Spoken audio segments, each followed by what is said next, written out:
Welcome, ladies and gentlemen. You're now tuned to the show, and I'm your host, MJ. So as you guys probably already can tell from the title, it's going to be very, very special. Today, I have a very good treat for you guys. I decided to come up with a particular episode that I think is very important, especially for the huge horror fans. So without any further ado, we're going to be talking about and discussing about the top 5, not top 3, not top 2, not top 10, but the top 5 dumbest things that protagonists do in horror films. Now, I'm pretty sure many of you, especially you that are major, huge fans of the horror genre or are a part of the horror community, you guys probably already know kind of way how I'm going to go with this. But so we're going to jump right into it because I'm pretty sure you guys don't want to hear me rabbling and babbling for too long. But anyways, the rules are I'm going to start from the number 5 spot and work my day all the way down to the number 1 spot. Okay. So without any further ado, I think by far the number 5, coming in at number 5, the number 5 thing that protagonists do, the dumbest things I think that protagonists do in scary films is separate from the group. Okay, this is so it really bothers me. I cannot understand why you always see this in films, that individuals tend to always separate themselves from a group, especially when they're in certain situations when you know that it is a bad idea.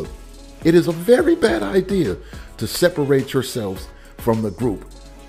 You're always, when you're either in a dark unlit place out in the woods, or when you're in some type of house or some type of place where you guys are not aware of the surroundings and you guys know that there possibly some danger, you always see that people it's always someone, or you see multiple people always separate from the group.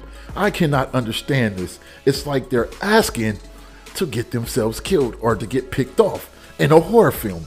So I believe this is the top 5, the number 5 thing that I think is the most dumbest thing that a protagonist does or a supporting protagonist does. Once again, the number 5 thing, that a protagonist does in a horror film is separate from a group. It's one of the top ways what results in to a protagonist or a supporting protagonist getting picked off and getting killed by the antagonist in the films. Number 4 thing that protagonists do, the most dumbest things in horror films, is being noisy. This is something that seeing how I'm a huge horror fan myself, I just can't understand this. I can't understand why is it that you always see when a victim is running or when whatever they're doing, they're always being as noisy as possible. Like a killer or a serial killer or a ghost, a spirit, whatever the antagonist is, like they're not going to be able to know where you are. It's like you're asking for the antagonist to find you. You're asking to get caught. You're asking to get killed. It just makes no sense. Have you ever noticed in pretty much all the horror films where there's the lead actress or the lead actor, you see them start huffing and puffing or breathing all hard? I cannot understand that. I'm like, please, could you be any more louder? Like, be quiet. You're asking to get caught. And then they'll sit there after being noisy and loud for a few minutes. Then they'll want to cover their mouths, or you'll see them take a breath. I cannot understand that. Please stop doing that. Okay? Stop doing that. Stop being so noisy. This is one of the leading causes of this is one of the leading causes, one of the number 1 leading causes of a protagonist or a supporting protagonist getting caught when they're trying to hide or when they're trying to run away from an antagonist in a horror film. I just cannot understand it. I'm curious to know what you guys think, and I'm pretty sure all of you guys agree with me. But I just cannot understand it. It's so hilarious to me how they can be so as noisy as possible. And I think pretty much all horror films are like this. All of them. You always see someone, a victim, as being extra loud. It's either they're screaming, huffing and puffing, and it just blows my mind. And I'm like, could you be quiet? Would you be quiet, please? Okay. So I think that's the number 4 thing. The number 4 on my top 5 list. Number 4 is being noisy. The protagonist being too damn noisy and too loud, okay?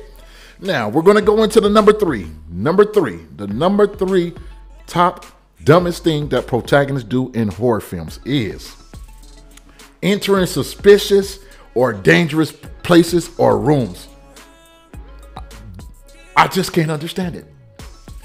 You already know. This is what we always see when a victim or a protagonist, when they know without a shadow of doubt that they're inside of a certain predicament. You guys always notice when they know that there's some harm and danger, or they know that there's a killer in the atmosphere, or they're in danger, or there's possible danger. Why do you always see there's someone or multiple people always got to go investigate the scene, where they have to go enter into a suspicious place, like, oh, enter into a suspicious house when you know it's creepy. I know you guys remember this. What was the number one thing, one of the number one things that we were taught growing up? You do not talk to strangers, and you do not just go entering into places, or entering into a house, or entering in suspicious places, or places that look creepy. You just don't do that. You're asking for harm. You put yourself in harm's way. And I think this is one of the dumbest things that protagonists do. They always do it, even if they know that they're running from danger, or even if they know they sense some danger. For example, they could hear someone screaming, like if they're in danger, or they could hear some crazy things going on. But they will stand. There's always someone that will tend to go right in and want to walk into the area where it's suspicious or dangerous. I just can't understand that, and it's really baffling. It's really baffling, and I just think that I don't understand what their mind process is, and what's their thoughts, and what's around their head for the leading actress or the lead actor to always put themselves in harm's way. When you go entering into suspicious places or entering into dangerous rooms, knowing that there's a possible high chance, 95% of the time, that there's some danger around. So that was the number three. The number three dumbest thing that protagonists do is entering in suspicious and places or into dangerous rooms, knowing that you're going to put yourselves in harm's way. I just can't understand it. Okay, so before we go into the top two reasons on my list, the top two dumbest things that protagonists do in horror films, we're going to go over real quick the 5 through 3. Okay, the number five thing that protagonists do, the dumbest things that they do, is separate themselves from the group or from the pack. Number four dumbest things that protagonists do in horror films is being noisy, making noise when you're trying to run, making noise when you're trying to be unknown, when you're supposedly not trying to be letting yourself be known, or if you're trying to hide, but you're being so noisy as possible, like the killer is not going to be able to find you. The number three dumbest thing that protagonists do in horror films is entering in suspicious places or dangerous rooms when you know that there's some harm that's going to come to you, and 95% of the time that harm is going to come to you. So now we've got into the bottom three. Now we're going to get into the top two dumbest things that I think that protagonists do that I just cannot understand. So you guys ready? So here we go. Number two. The number two dumbest thing that, and which, before I put this one, arguably I could have, either way, it could have been number one or two. Number two could have been number one, and number one could have been number two. Okay? I just want to make that very clear. But the number two dumbest things that protagonists do in horror films is forgetting to know how to run. Like I said, this could have been the number one. This could have been my number one, but I gave it the number two spot. The number two thing is forgetting how to run. I mean, I cannot count how many films that we've seen, especially in the classic, especially when you talk about the classic horror films, the horror films in the 70s and the 80s and even in the 60s and even in the early 90s. It's mighty funny how you always see in the majority of horror films, you always have someone when they're running from a killer or they're running from some type of spirit, some supernatural spirit or some serial killer or some slasher or some psycho killer. We always see someone running and then they tripping and falling over nothing. There's nothing. And I just can't think of the time, seeing as I'm a major horror film. It's like, I'm a major horror fanatic. I don't know about you guys, but I'm a major horror fanatic. So I know you guys know what I mean. Now, I know sometimes you already know what to expect, what's going to happen in a horror film, a horror thriller slasher film. You already know what's going to happen when you see someone's running from, trying to get away from danger or from harm. It's like an automatic, you know it's about to happen. But it's just the fact that it's a repetitive cycle over and over and over. And I always think to myself, what are you doing? What are you doing? You're tripping and falling over nothing. There's nothing there. What are you falling down over? What are you tripping over? There's nothing there right there. And if you notice, most of the times when you see that a victim or the protagonist, whether it's the actress, the lead actress, or the lead actor, you notice after they trip and fall down, and then they show you the quick image or the quick scene of the area, surrounding area, there's nothing right there. And it just really, it's very flabbergasting and very baffling. It's like, I always have that thought. It's like, I know that it's coming. It's just like, you know how you like, okay, you're watching, it's coming. You see them running. You know it's coming. You know it's coming. And then when you see it, the thought just, what are you doing? What are you doing? There's nothing there. What are you falling down over? What are you tripping and stumbling over? There's nothing right there on the ground.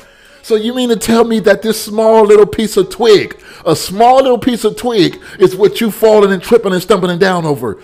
It just makes no sense. Stop it, please. Stop it. But I think what happens is, especially with these top 5 that I'm naming, but especially the top two, when we're talking about someone always falling down or tripping or stumbling down in a horror film, it's almost like it's a repetitive thing. Like, it's like every screenwriter, or should we say every producer and the directors, it's like they have to implement that to where the victim or the protagonist falls down. It's almost like we're used to it. It's like it's all something that we have to expect. You guys know what I mean. For you guys that know what I mean, but it's like I said, it's something that we know that we expect.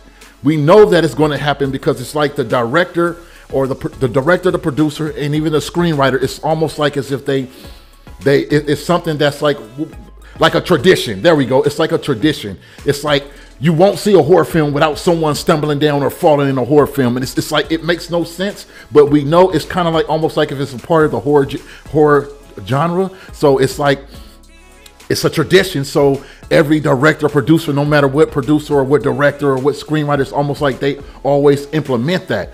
My thing is, if you're going to implement that to use that tradition of falling down, at least make sure that it makes sense for the protagonist to be falling down and stumbling. But when they're falling down and stumbling over nothing, I don't understand that. Like, we know as kids, when you're growing up, that's one of the first things you learn how to do is walk. And once you learn how to walk, you start running. And like I said, it's just crazy how people forget completely how to run in horror films. It's so crazy. So I think without a shadow of doubt that's number 2. It could have been number 1, but the number 1 spot, you guys will see why I gave it the little nudge. But as I said, I believe that's the number 2. The number 2 dumbest thing, the biggest, dumbest things that protagonists do in horror films is forgetting how to run. Okay, so now we're getting to the number one, the finale. The number 1 thing. What is the number 1 thing? I know you guys probably wondering what comes at my number 1 spot. The number 1 thing that I think, the number 1 dumbest thing that protagonists do in horror films is go investigate to check and see if a killer is dead. I just can't understand this. I just can't understand this, okay? You always see this, especially in particular films, especially mainly in the Scream franchise. You notice in every Scream movie, Neve Campbell playing Sidney Prescott, or even David Arquette and got her name, Courtney Cox. They always are going to investigate the Ghostface killer. Always, every time. It's like when the Ghostface killer gets knocked down and they got knocked out, they always, in every Scream film, they always go and have to investigate the killer to make sure they dead. I just can't understand that. To me, I think that by far is the most dumbest thing that protagonists do. If you know that this is a serial killer, a psycho killer, some supernatural spirit, or just whatever animalistic spirit or danger, why would you go and try to investigate someone or something or a being that is meaning you harm? Okay, why would you go investigate? My thing is, if you see a downed antagonist, don't go investigating. Don't go investigating. Stop doing that. Okay, it's the #1 leading cause to get the protagonist killed and get picked off in a film, by going to try and check and to see if the antagonist is dead or investigating the antagonist's body. I can't understand that. Okay, it just makes no sense. And it's not just the Scream franchise. As I discussed with the number two reason about forgetting how to run. Also, I think the #1 reason as far as going to investigate or checking the antagonist to see if they're dead, I think this is another thing that I think is just traditional when it comes to the horror genre and the horror community. I think it's just so traditional, and I think the majority of producers and directors, I think they just got used to it, comfortable with using this and implementing this, just as using this form of going and checking the protagonist, creeping slowly and slowly, going to check the antagonist to see if they're dead, or checking their body, investigating, which I think it just makes no sense, because you're more putting yourself in harm's way. I want to ask you guys, what is the likelihood that when an antagonist gets knocked down or knocked out, what is the likelihood that they're going to actually be dead? What is the likelihood? So it makes no sense to go and investigate the antagonist to check their body. I just think that's the #1 reason how a protagonist puts themselves in harm risk and gets themselves picked off. And I think it's just overall the #1 dumbest thing that protagonists do. Now, as I told you guys, arguably forgetting how to run could have been my #1, but I gave the little bump up notch to checking and protagonists checking and investigating to see if the antagonists are dead. Okay, but by far that's my list. Okay, my top five things. We're gonna go through them again. Number 5, the number 5 thing that the dumbest things that protagonists do in horror films is separating yourselves from the group. Okay, or separating yourselves from the pack. Number 4, the number 4 dumbest thing that protagonists do in films is being very noisy. Being noisy makes no sense. The number 3 dumbest thing that protagonists do in films is entering suspicious and dangerous places or rooms, knowing when there's harm or there's a possibility of danger. Couldn't understand it. The number 2 dumbest things that protagonists do in horror films is forgetting how to run. And the number 1 thing that protagonists do in horror films is checking and investigating the scene, checking the body of the serial killer, trying to ensure and make sure they dead. You've seen it in a lot of movies, as I said, Scream. You've seen it in Halloween. I Know What You Did Last Summer. A lot of the cult classics, even so far as in The Puppet Master, Children of the Corn, Pumpkinhead, Jeepers Creepers. I can go Hills Have Eyes, Texas Chainsaw Massacre, The Wrong Turn, The House of Wax. I can go on and on and on and on and so on and so on, you guys. I can name a lot of films, but I'm not going to go here and name every film, but you guys understand what I'm saying. So that's all I have with you guys. As I said, this episode was particularly special, for a special treat for you guys. I just wanted to, it was something that was always on my mind that I had been wanting to do something and make an upload about. And I just think I just wanted to do it. And I wanted to break it down what I thought was the top 5 dumbest things that protagonists do in horror films, which I could not understand why it always happened. It's a repetitive thing that we always see in every single horror film. And like I said, I think because it's considered a tradition, when we're talking about directors, producers, and even the screenwriter themselves, I think it's looked at something as tradition. But I don't think that it has to be a surplus of these techniques. I think a horror film that implements all 5 of these dumbest things that I do, I think that's overdoing it. It's like overkill. Okay, and I think a lot of horror films, they tend to have this. They tend to have that overkill, or they tend to have that surplus of using all 5 of these techniques that I use. Okay, you'll see films where they have the separate from the group, and they'll have the being too noisy, and entering suspicious and dangerous places, and forgetting how to run, and going investigating the antagonist and checking the body to ensure if they're dead. And I just think it's just, okay, you guys are asking to be cute, and you're asking to be picked off in the films. And 9 times out of 10, what do you see? You see, most times when you see this in films, the protagonist or the supporting protagonist or the supporting cast members always get picked off. Okay? But that's all I have for you guys. I want to thank you guys for tuning in. I hope you guys enjoyed this. You guys already know what it is. So until next time, peace.